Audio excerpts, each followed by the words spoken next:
Come on. There's Tom Duffy. Tom, once I am done writing here, I need to take a shower and get dressed. We're going to dinner tonight. Then I will dive into the next chapter because I want to get this damn thing done. But I also want to. I have an idea, not in this chapter, but in the next one I write. I have something. I'm just gonna flip it all on its head. I guess I gotta, we gotta write it first.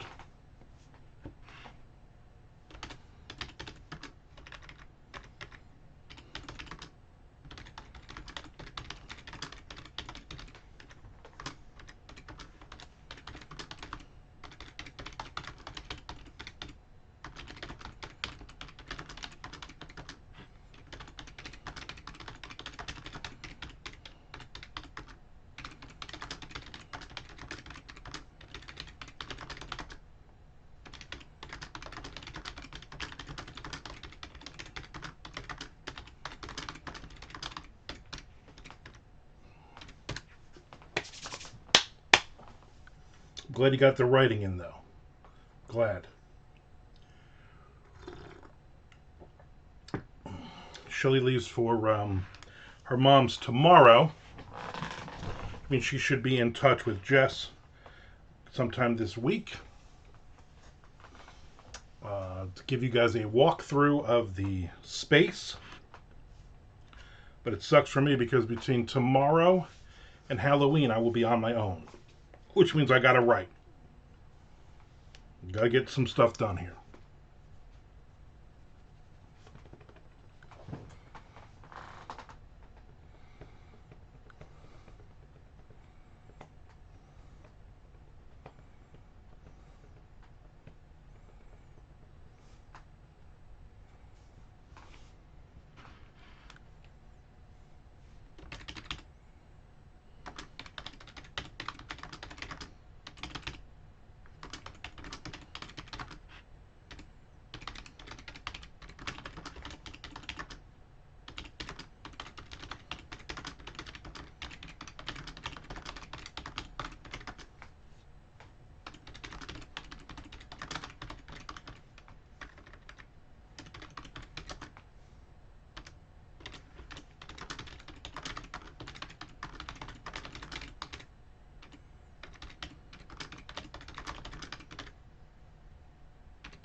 Nick's in. Pow! Feels like we just did this last Monday. Maybe the Monday before that. Who knows?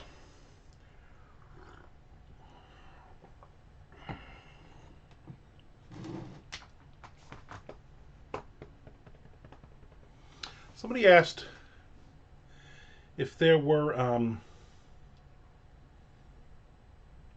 coffee cups with handles, they said, I can't find a lefty coffee cup. And I thought, what does that mean? There's no special, like I'm lefty, but there's no special handle. And because my coffee is to the right, I use my right hand to pick up my damn thing. To pick up my coffee, see? Now I suppose if I wanted to, I could pick it up with this hand. See? I don't know, none of it seems normal. Holy crap with the stupid stuff popping up. Semi-goal, one page. One page on Twitch. Tom wrote his chapter, so now I gotta jump in this afternoon and write mine. I gotta shave though. We're going to dinner tonight with people from my wife's work. Current employees and a couple of past employees. Kind of a gathering, a dinner gathering. I don't remember where we're going, but I'm not hungry right now. I had lobster ravioli. Anybody have lobster ravioli? Next page, Nixon! Mother F, next page! You got it. You know what's going on. Lobster ravioli. Anytime I can get it, I love them. I mean, my favorite ravi of all time. I even sing little songs while I'm making it. I don't remember any of the songs right now, but there are songs that I do sing about ravioli, lobster ravioli specifically.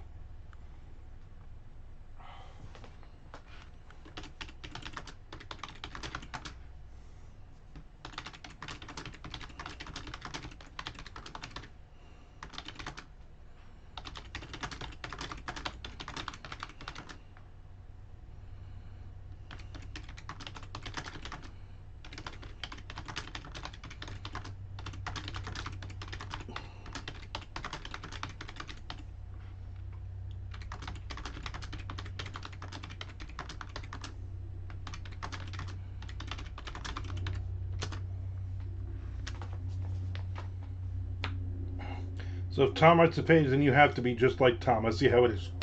Uh, you act like you don't also want to be like Tom. Everybody wants to be like Tom. Come on. Who are we fooling, kid? Who are we fooling? We started watching a show last night, a series. I think it's only 6 episodes, called Dear Child. I believe it is German with subtitles. Or will they have, what do you call it? They overdubbed in English, is what I meant to say. And it is very strange. 3 episodes in, done. Shelley's like, well, isn't that the show? Why do we have? What we have 3 more episodes? I'm like, oh, there's got to be some twists and turns. And so far, seems like there's going to be a twist or a turn coming up. It's based on a book. Whoa. So who knows? So far it's good. It's a little odd. It's basically this woman escapes, and she has 2 young kids that you're led to believe it's the husband has trapped them in a house. And they have all these rules, all these specific rules, and he is very mean, obviously. And so she escapes and then gets hit by a car. Then the police are involved, and it turns out she might be a woman that disappeared 13 years ago, and interested. Nick Zinn says, I have an editor update. I reached out to Jen last week since I hadn't heard from her in a month. Then followed up the next day that she could just tell me she didn't want to do the book since it's been over a year and a half since I first reached out. Yeah, I don't know. I don't have really any communication with her. My daughter used to be friends with her daughter. That's how I met her. And I think she was in near Daytona. I think she moved to like North Carolina, South Carolina, but she was in Daytona a couple weeks ago. My daughter said she saw her. Other than that, I have no idea. But she's not doing editing anymore. I think she did Alex's books. I think. I don't know.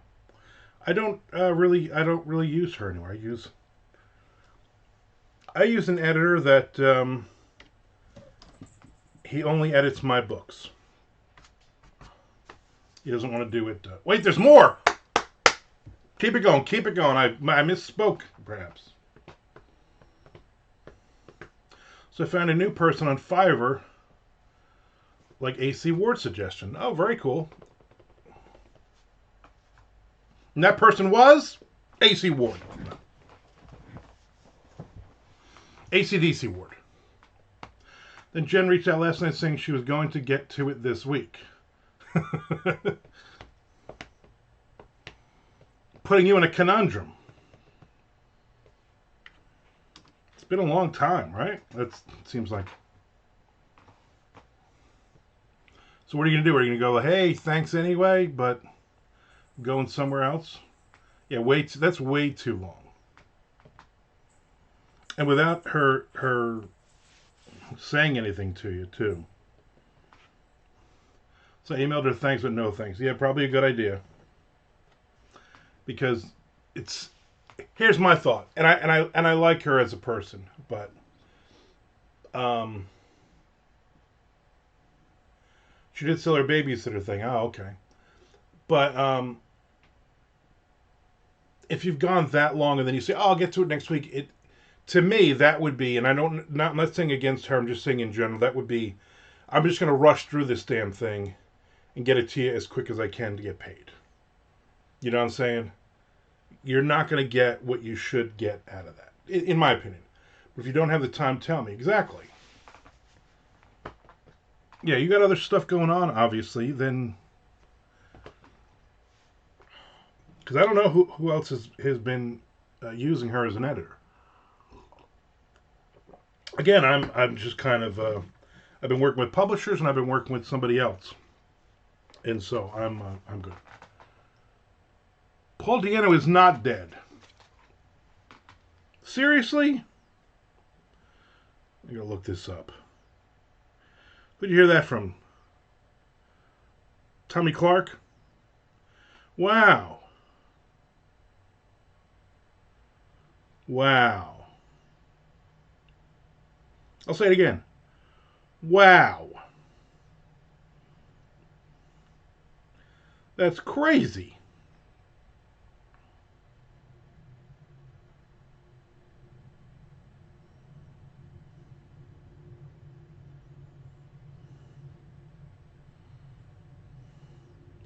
They got like 40 people have posted it on Facebook now. That is insane. I mean, I knew he was sick. This new editor had me send her 5 pages and already got back to me with notes on them less than 24 hours. Good. That's what you need. You need a good, hungry editor. But make sure they're doing the edits. Make sure you like what they're doing. You know what I'm saying? Is it the same one that AC Ward uses, or just like she just said, hey, go on Fiverr and find an editor?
Sounds better. There's a man award, but I would vet a few and choose who you like out of it. To be clear, I recommended a new editor, not Fiverr. I mean, I don't know anything about Fiverr. I hate vetting editors, but it's a necessary evil. It's someone different because AC Ward uses a romance editor. Got you. Yeah, I was gonna say I didn't know Amanda used Fiverr for that, but yeah, I agree with her though. Don't just look and go, oh, this person's good. Send it to several people, 3 to 5 people, and have them all edit those first 5 pages. You know, they're gonna do 3 to 5 pages. They're gonna do a chapter, whatever it is, and then you're like, all right, this is the person I like. Amanda, when the hell are you gonna get your ass over here so we can get some writing in? You recommended Fiverr for the beta reader, so I went this way too. There's Mr. Frank. Frank, Paul Diano, dead. Dead. Tom Duffy killed him. Son of a bitch, Tom. That's what it was, not a editor. Not a editor. You gotta edit that. It should be an editor. Who what? Paul Diano, Iron Maiden, dead. 66 years old.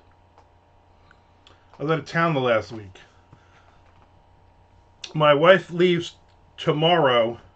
Her sister has a 6 a.m. Plane flight, which means my wife's going to get up at like 3 o'clock in the morning and hope her damn sister actually gets up and makes the plane, or she'll come up with some lame excuse. And then she won't be back until late on the 31st. So my wife is gone for 10 days. Was he the bongoist? No, you're thinking of Tommy Clark. I'll be busy this coming week though. Thursday we have our Chinese buffet lunch. Friday I'm going to Amelia Island with Win and that group at a new coffee house. Saturday, young Michael Whitmer, has a book signing at a brewery. And we went by it this weekend, and it looks in a really creepy neighborhood. And then Sunday is me and Victoria Nations and Tim, what's his name, at Happy Medium Books, reading stories and talking to people. So I got Thursday, Friday, Saturday, and Sunday coming up, where I got stuff to do out of the house. And tonight we're going to dinner, so crazy week. I'm so done with vendor events.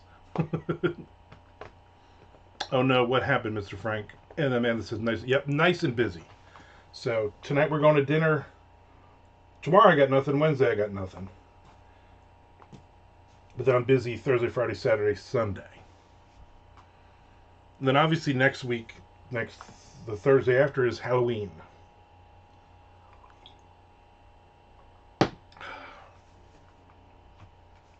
feel like the post-COVID spending spree is over. Yeah.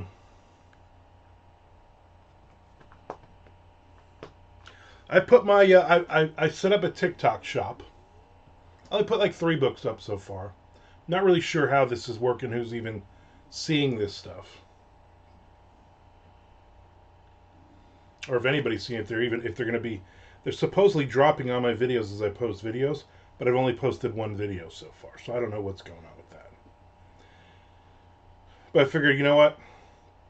Give it a shot, right? Give it a shot. I started doing the merch jar thing for my Amazon ads, and they are, it's helpful. They're giving me lots of ideas for new keywords already, but they're also mixing keywords, saying these keywords are bad, and you have like basically a formula, like if I have this many impressions and I don't have any clicks, then drop this 5% or whatever.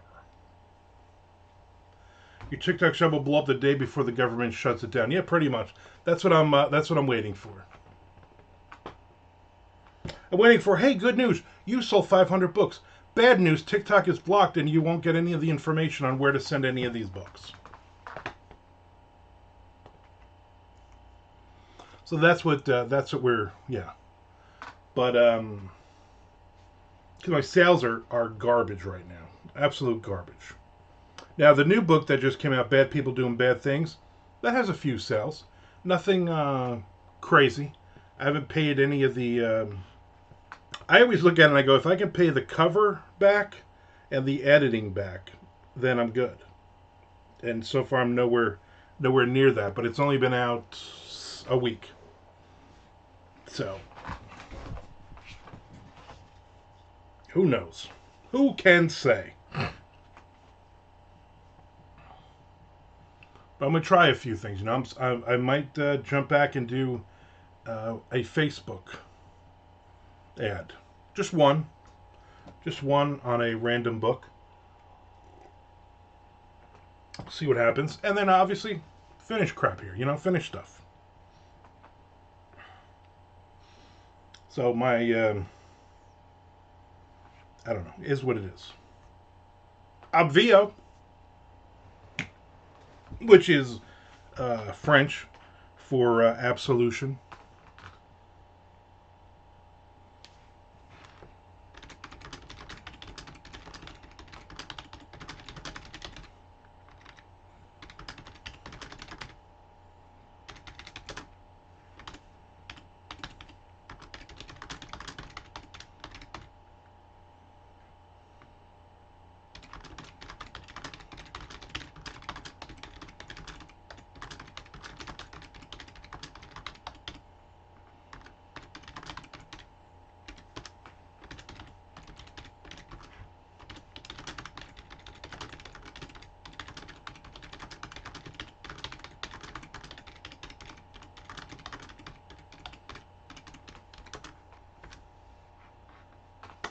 I finished the I finished first round of edits on the Kaiju book. Now for some rewrites before I decide on self-publishing or shopping it. Very cool. How many words is it? How many words is it? And is it just a Frank Edler comedy of errors? How inappropriate for children is your horror story thing on Sunday? Will I scar her for life if I bring her? You know what? I think things that you do in her life are going to scar her way more than my story. I'm going to be totally honest with you. I haven't even picked out a story yet. But my goal is not to have something scary. Like, not to have something ridiculous. And since Victoria Nations has only written like 3 stories in 10 years, who knows what she'll read. It's 40K, what else would it be? She likes scary stories. Well, I will try to pick something more Twilight Zone than bloody hack and slash. How's that?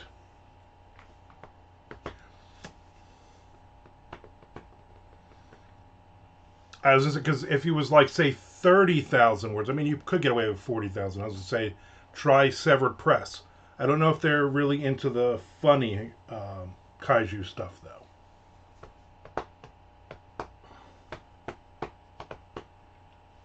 Maybe they will be, and then you'll be their funny horror guy, and then you can write several books for them over the next years. They pay. They're not going to give you an advance, but they pay on time.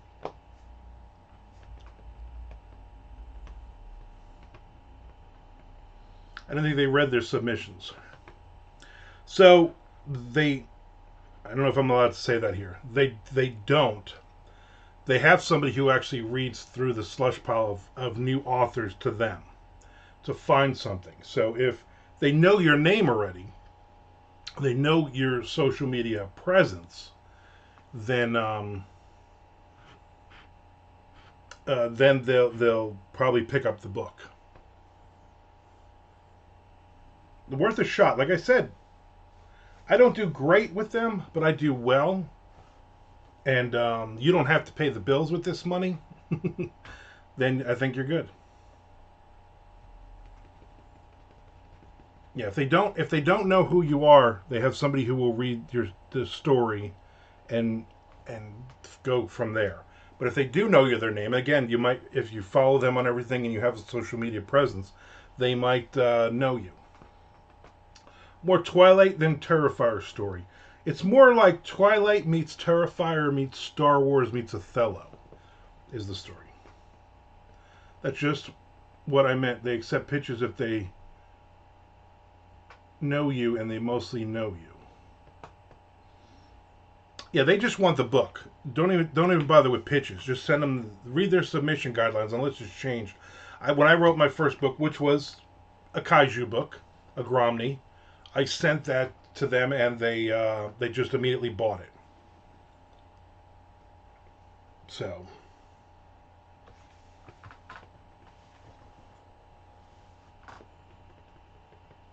they should get back to you pretty soon if they want it or they don't want it. So make sure in your cover letter that you mention how many books you have out and all that stuff. D&T might be opening for subs. I also may try Dead Sky and or Ghoulish. So you have several choices there. And if you've worked with any of them before and you're actually making money with them, I would continue. If you're not making money with them, I would not send them another book, but hopefully you have 1 or 2 there that you have not worked with before and might be interested. Either way, good luck. Unless you just self-publish it, and then good luck with that.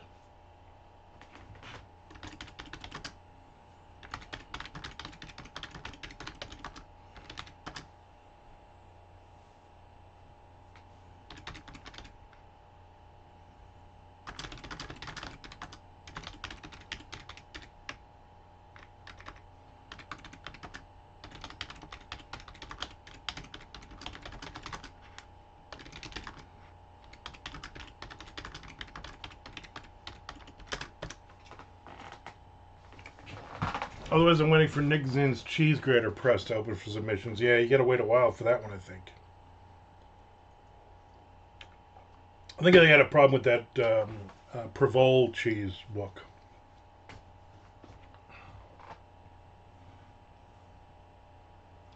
So I guess technically I did hit a page, so I'm going to try to hit the next page on this. Oh, my cheese factory is still on the horizon. Once he finds an editor for his book and he starts getting big bucks.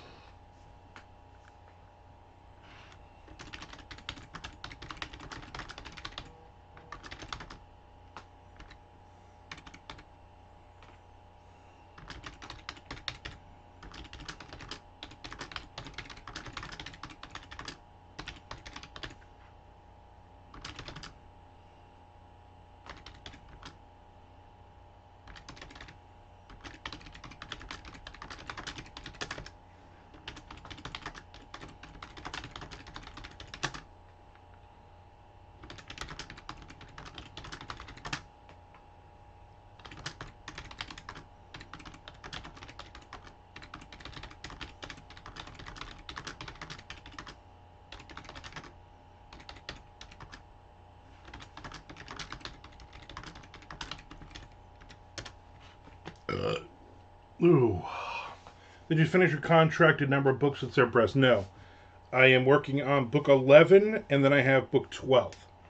Book 11, book 10 is Hidden Cave, which just came out a couple weeks ago. And it's doing well. In fact, it's doing so well that they immediately put it on audiobook, which is a very good sign, because not all of my books for them are on audiobook.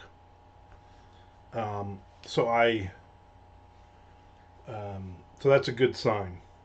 And also, I think the one in the Hi, I'm Bigfoot. Hi, I'm Bigfoot. Book in the German edition is doing quite well too, although the payments on that are super slow because they got to collect from them, and then blah blah blah, and they're in the UK, and then anyway. And then I'm writing Nazi Treasure right now, which I am about halfway done with. And then I work on Mammoth. Not to be confused with the band with Wolfgang Van Halen. But that will be the 12th book. And that will also be another book where I put one character from each of the previous 5 books into that book. And then I am done with them. Because I'm going to just concentrate on crime thriller stuff. For at least the next year or two. And then I'll write some horror short stories.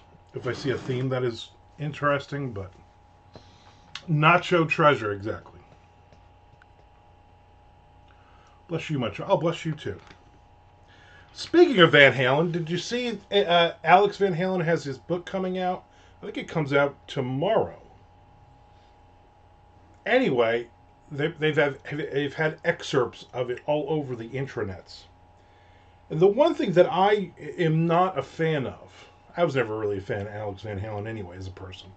And it's basically the book it's his memoir. And it's only about the early years of Van Halen. It's basically all the way through David Lee Roth leaving. And then a part about his brother dying. And so there's no Sammy Hagar, there's no Gary Sharon, thank God. There's none of that stuff. And I'm sure there will be nothing about his drug use or any of the other awful things he's done. Yeah, it's his brother. It's his brother. He was also in Van Halen, the band.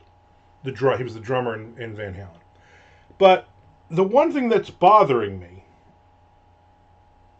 and I know I'm going to end up reading it. I know Tom will definitely end up reading it. Probably Mr. Frank. Who knows? Maybe even Nick. Is he talking about how the first few years of Van Halen, how the three of them were on the same page and they just created the greatest music, blah, blah, blah. He totally disses Michael Anthony in this book. They said it's just, he totally, basically, more or less, F that guy. And I thought, wow, that guy's was in your band for how many years, and you guys made billions of dollars that you've wasted now. And because I'm guessing because you're still mad because he ran away with Sammy Hagar, and they're still making a ton of money, and you're not. I just thought that was a little. I thought that was very petty, but I'm interested in reading it. Alex Van Halen, the guy you never heard from at all. Yeah, the guy who sat in the back, and then I guess they wanted to involve him when Sammy and Michael Anthony when they were doing that best of both worlds, the Van Halen thing, and he wouldn't even answer them. He refused to even acknowledge anything. No, not Walton Van Goghins. No, that's a different band. Is he talking about Love? I see what you did there. Michael Anthony gets no. I know, right? The only time Michael Anthony got love was in the '80s when Hit Parader would have like best bass player of the world, and he was always number two behind like Nikki Sixx or some other awful bass player, you know.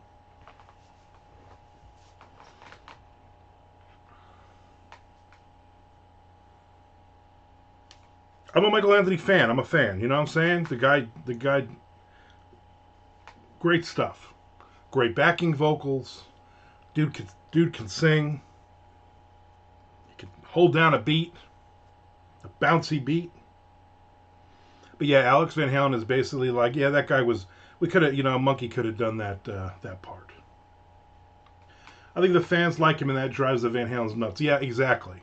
And especially once he moved away with Sammy, then and they were making shitloads of money and recording and touring all over, and they were doing everything while the Van Halen brothers were sitting drooling at each other, getting high.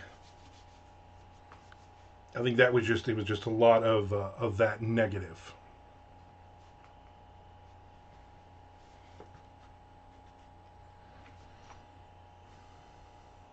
The little bit I've seen from Wolfgang musically, whatever, but he seems like a nice enough person.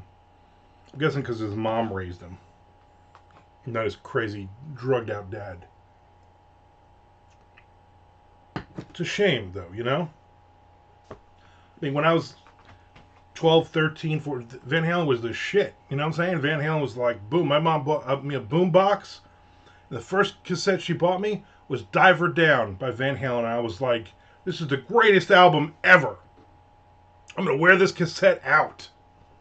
And I did. Chicken too.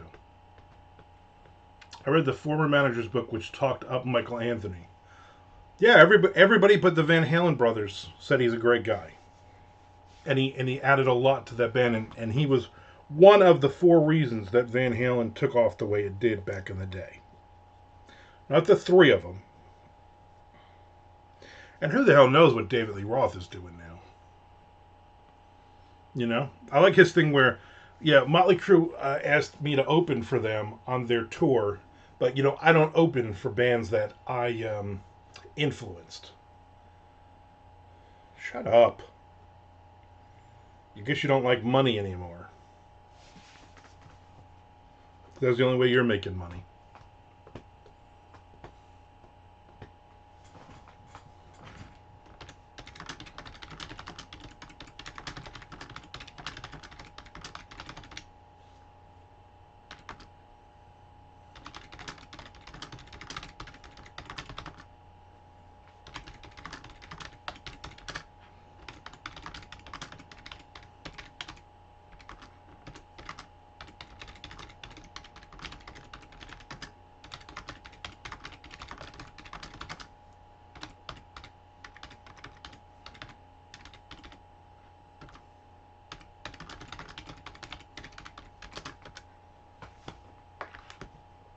Diamond Dave is smiling, yeah.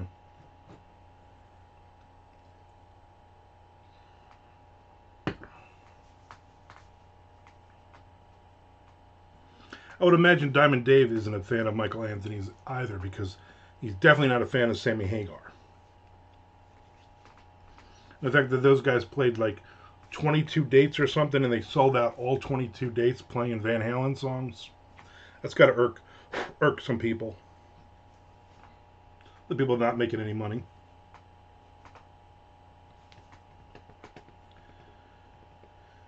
But who really cares about that? Because Paul Di'Anno is dead. Might listen to some Iron Maiden later.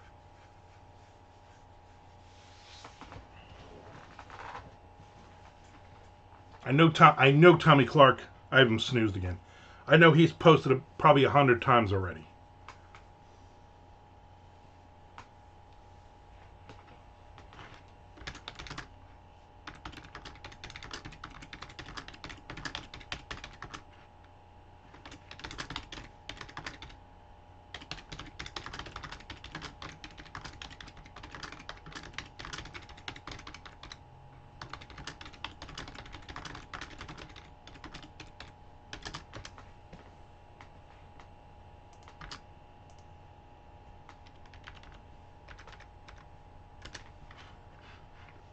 Seventh Son of Seventh Son. No.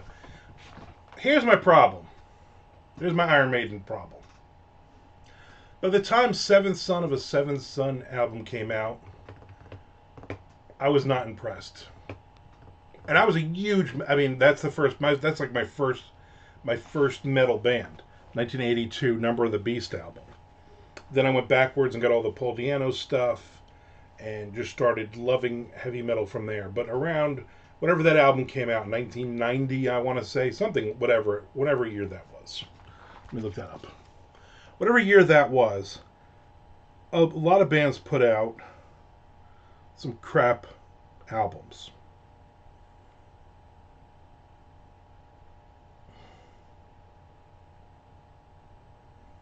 And I was just like, yeah. 1988. A lot earlier than I thought. So I was in high school when that one came out. I have him snoozed, but I still managed to see him in a thread on Book of Horror saying crappy shit. Yeah, I don't even want to know. But 1988, 89, 90, like there were some albums that I was, at the time, I was not impressed with. The Seventh Son, I'm still not impressed with. And anything after that, there's like that one or two really good song on it. And then that's it. Like, oh, and I stopped, I don't even think I bought that album. Because my buddy Frank, not Frank Edler, Frank Valenti, bought the album and we played it and I was just like, there's nothing here for me. There's nothing here. You know, this isn't Peace of Mind. This isn't Somewhere in Time. Like Fear of the Dark is a great song. Live version is amazing. On that album, that was in the 90s. I don't know, so. But I also was not a huge fan of when Among the Living came out. I wasn't a huge fan of that album. I wasn't a huge fan of what was the album after Seasons in the Abyss. I wasn't a huge. A lot of that stuff just fell flat for me. When you say all the Paul Di'Anno stuff, yeah, both albums and 2 live albums. And then Paul Di'Anno over the years released and re-released all of those songs in his other bands. He covered his own songs, or covers of songs that Maiden covered, like "Women in Uniform." He covered that like 3 times as well. I believe the band who did "Woman in Uniform" is Skyhook, if I'm not mistaken. But he had like Paul Di'Anno's Battle Zone and a bunch of. I mean, I never listened to any of that stuff. Let's be honest. Nobody really cared after he left Maiden, or after he was fired from Maiden. I guess it's more than Gary Sharon stuff. Yeah, exactly.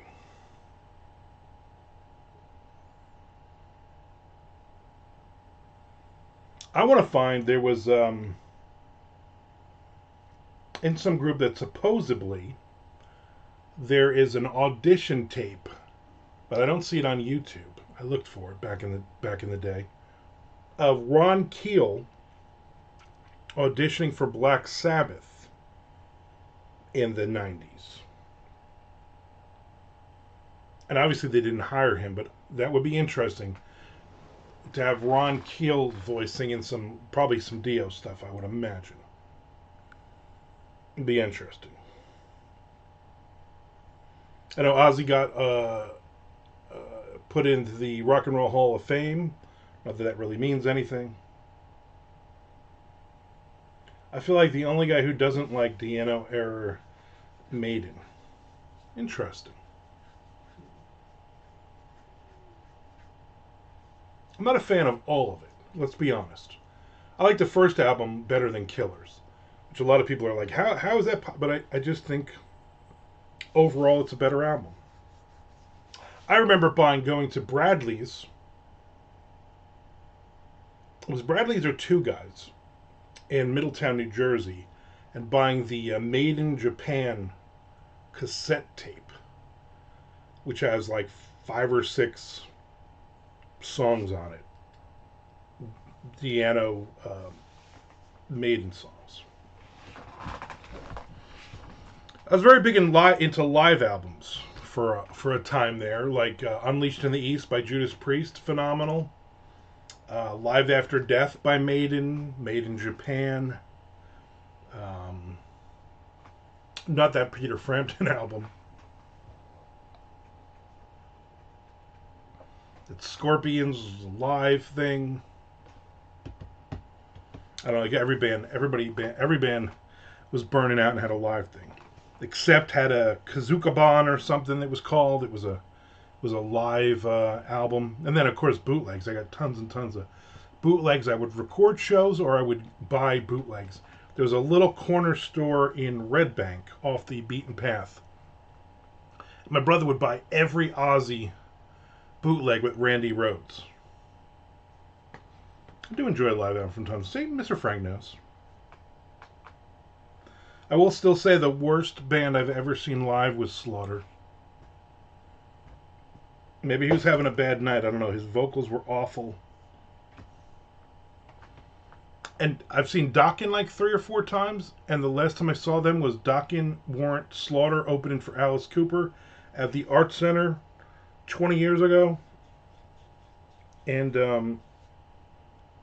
Dokken played a 45-minute set, and they played like 5 songs. They were doing like their extended jams. They were doing fucking guitar solos. Here's an extended version of Mr. Nasty I'm going to play for 14 minutes. Drum solos, bass solos.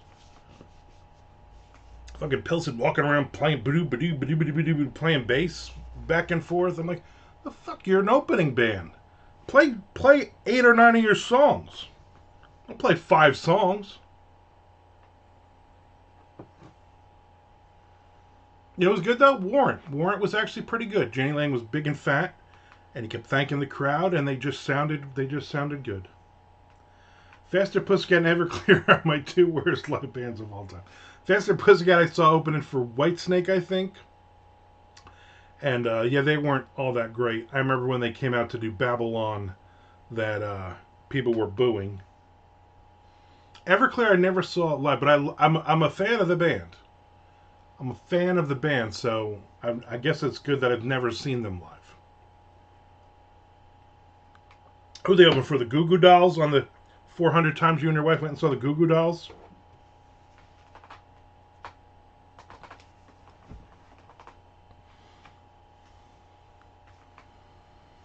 trying to think who else was a really bad concert. There have been a few of them.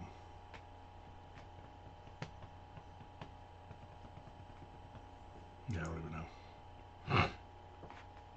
Tesla is just boring. Wasted. Remember them?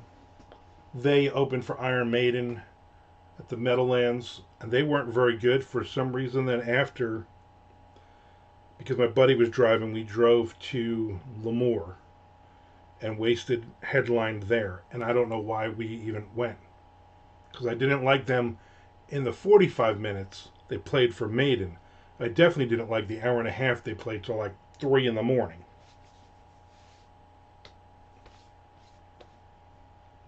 A great live band, another great live album was the Murderous Metal Roadshow, Lizzie Borden. Great live concert, and the live album, very good. It was on that Summerland tour, and saw them at Asbury Convention Hall back in the day.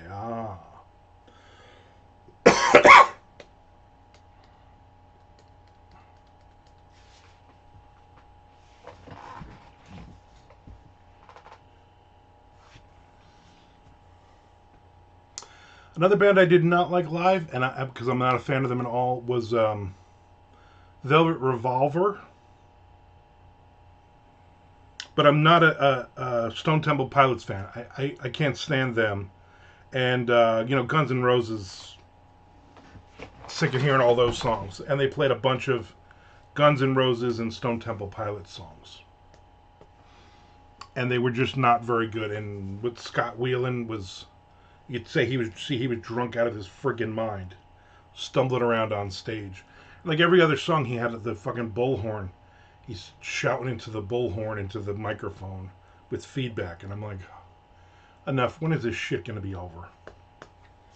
Alice in Chains opened for them with a new singer, and they were actually really good. They were actually very good. The first time I had ever obviously seen Alice in Chains in concert. And then we were supposed to go see them somewhere that night, I think Roseland Ballroom or something, like the next night or something, but we did not. Because I think the girl I was with at the time, we got into a massive argument about something.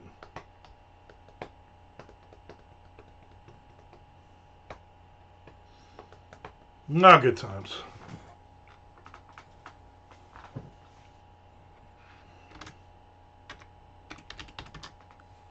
Who the hell's that? Why are you wearing weird ankle socks? 72 degrees out, partly sunny, and it is windy. I've not opened the windows today. Because then you feel like you gotta close them later, you know?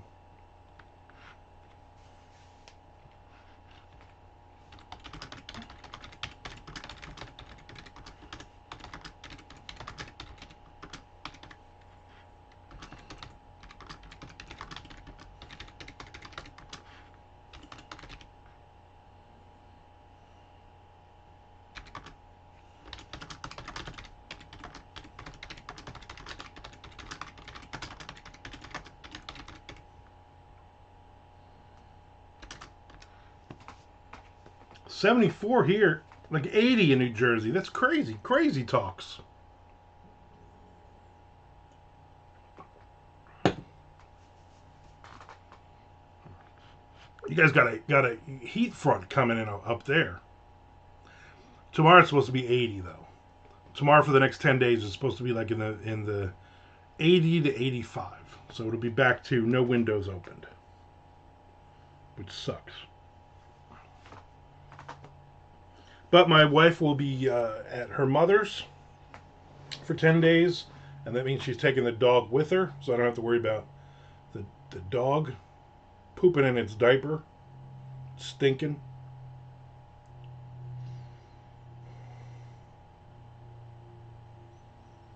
I don't know if I'm going to get to the next page. I'm just going to be honest with you.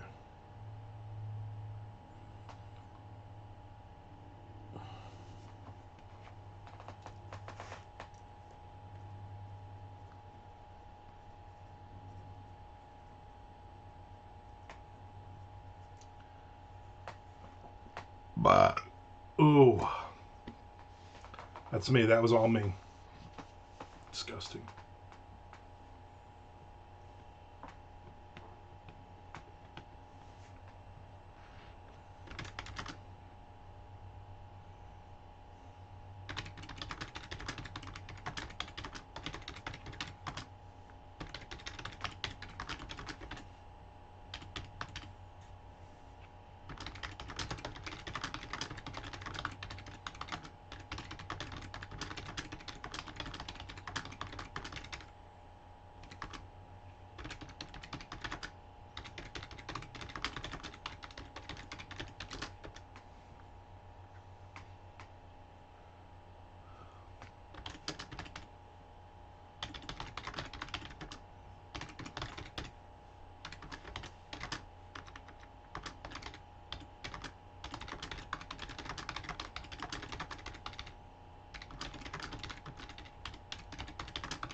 Do we need to discuss weekend docs? What did you watch? I watched Sweet Bobby, although I typed Sweet Booby to Frank and then laughed about it for 10 minutes. My wife's like, "You're like such a child." And then Frank said, "I would rather watch Sweet Booby." It was a woman who was catfished. And it was, I thought it was pretty good. I saw the, I knew who the catfish was pretty early on. I mentioned it to my wife. And she's like, "Yeah, I think you're right." And it was the person I thought it was going to be. But it still made for interesting television. I believe that was the only doc I watched, because then we started watching, we watched The Lincoln Lawyer, watched this whole season, which I thought was very good. And then we watched Dear Child. We started that last night. It's a German psychological thriller type of thing. Frank says, "I think I only watched baseball this weekend, but Sweet Titties on my list." No, Sweet Bobby. Sweet Bobby. I did not watch any baseball. I just looked at my phone. Once the Yankees won, I was like, "Well, can't watch the World Series now. Thanks for ruining that." I would have watched if it was the Dodgers steamrolling over the Indians. Yeah, Indians, not Guardians, Indians. But I'm not watching stupid, arrogant Yankee fans. And you knew the Mets were going to lose because it's the Mets. So it's made it kind of funny. Now I just want the World Series to end. I want a blowout, boom, Dodgers in 4, good. And then free agency starts and all the other things start. And then I can be excited again as a Red Sox fan. Oh, next year is our year, kind of thing. Even though I don't think it's going to be happening for many, many more years. But I just don't want the Yankees to have another World Series. They've had enough.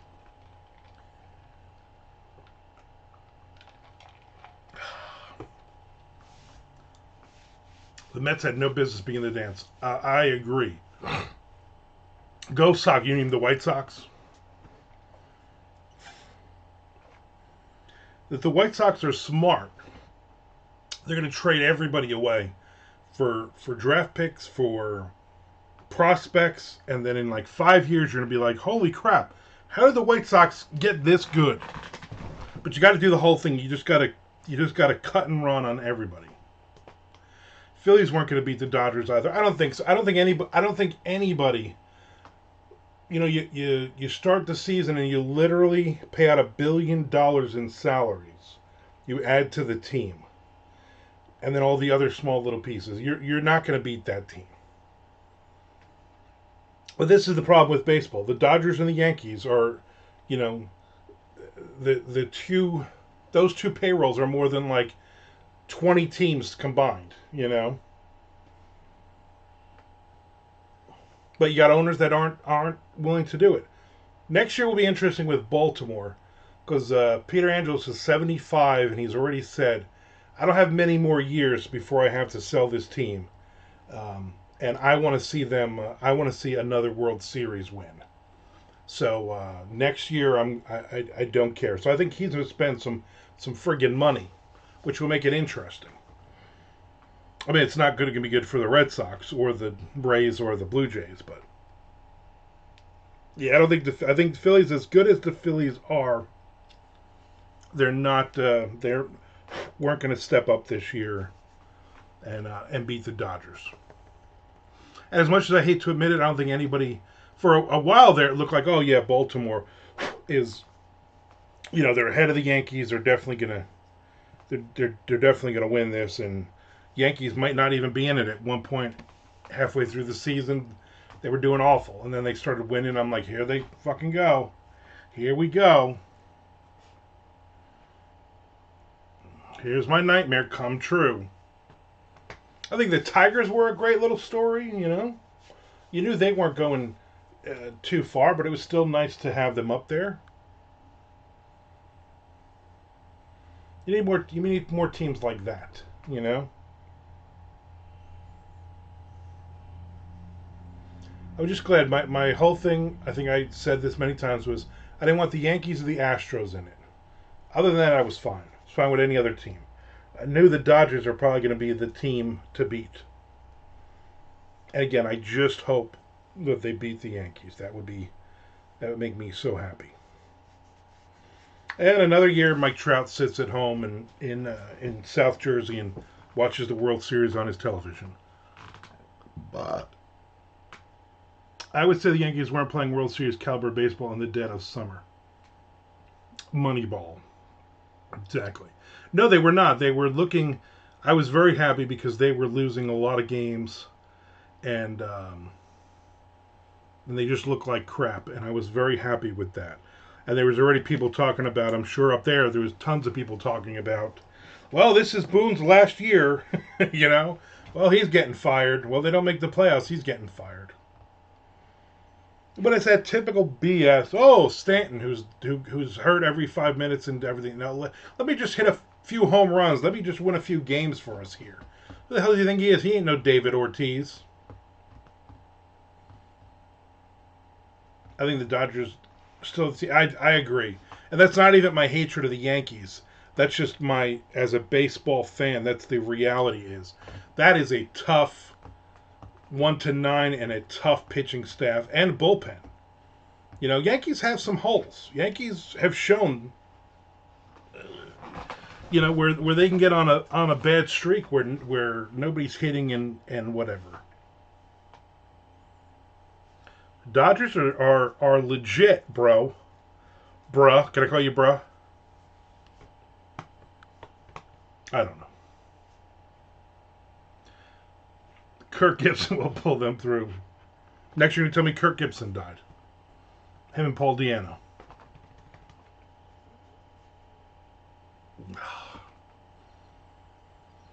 All right, I'm not getting to this next page. It's fine. I'll get to it later. And I've written like 500 words, so I'm happy with that. I'm also going to dive in after I take a shower and write the next chapter for me and Tom. We don't have much of this one left, so hopefully we can continue to write and get it done. All right, everybody. I will. I might be on tomorrow. Who knows? I will definitely be on Wednesday, obviously. The reason they beat Cleveland was because they played less sloppier than the Guardian Indians. No, not next. No, next page. Next page! Frank Edler. Next page. No next page, Nick Zinn. No next page. So I might see you guys tomorrow. Have a great night.